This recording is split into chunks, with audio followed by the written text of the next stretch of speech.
So now we know that givers tend to succeed. Interestingly enough, though, takers succeed earlier, which makes a lot of givers feel as if they're being stepping stones and that others are going past them. In fact, it makes it so much so that a lot of times givers will even hide the fact that they are givers in order to not be looked at as stepping stones and in order to get the respect in the workforce that they feel like they need. I mean, you all have seen this, right? Like takers out of the gate are claiming the credit. They're claiming the resources, like taking all the resources and running and grabbing the things early. While the givers might stand back and give others the credit, and the givers are giving away the resources. They're helping use the resources for the benefit of all. So how is it then that long term the givers start to succeed and the takers start to fall off of the top? What is it that changes? Well, 80% of the workforce these days is in the service industry. Woo! So as you start to look at service, even in medical fields, right? Doctors, lawyers, like you don't want to look at the doctor and say that, hey, they're taking more from me than they're giving, right? You go to a doctor and you pay for that service in order to receive. You know, as you move forward in the corporate structure, you start to get into management and teams and leadership. And obviously working on a team and the teamwork that you can provide, well, it will help you get farther. Like people that get promoted traditionally in teams are the ones that are uplifting the teams the most, because we know that we can hand that power, that authority over to that team member and respect and trust them to do the right thing for the team that we've worked so hard to build. I'm going to put two lists on the screen here real quick.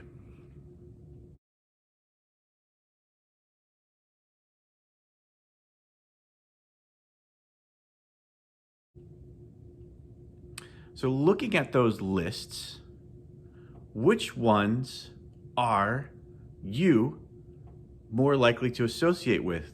Which ones do you appreciate more? Which of those personality profiles, those values, those principles do you appreciate more in your life?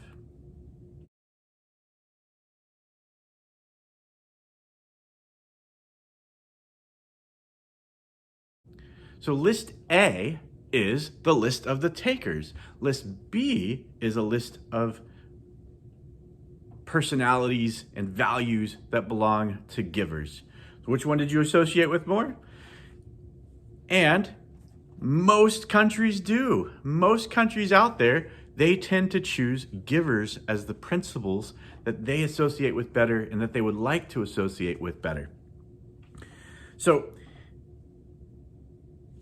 one other advantage of being a giver is that you also get a better learning curve because you're helping other people solve their problems. So instead of just facing your problems and charging ahead, you're learning from the other people in your group how they are relating to their problems, the problems that they're going up against, and you're able to learn much faster in that hive mindset of what can we do to help each other? What can we do to help that person grow? When I run into that problem, I'm going to be able to use it to help me grow. So interestingly enough, in the corporate world, a couple of books really kind of stand to mind of books that have been used over the years to grow in leadership. You've got the 48 Laws of Power, and you got The Art of War. Both books, by the way, were not books that I was able to finish. Neither one agreed with my principles or my philosophy. I started reading 48 Laws of Power. It was a gift. And as I started to read it, like no joke, the table of contents, just check out the table of contents if you haven't read the book. Read the table of contents and the description on each of those laws of power. It made my soul hurt.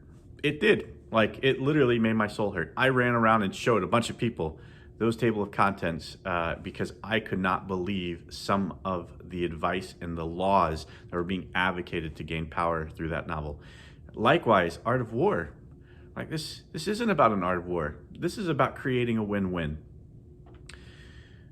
Give and take in the book draws a lot of attention to a virtual capital partner, a venture capital partner that loves to invest in entrepreneurs and their companies.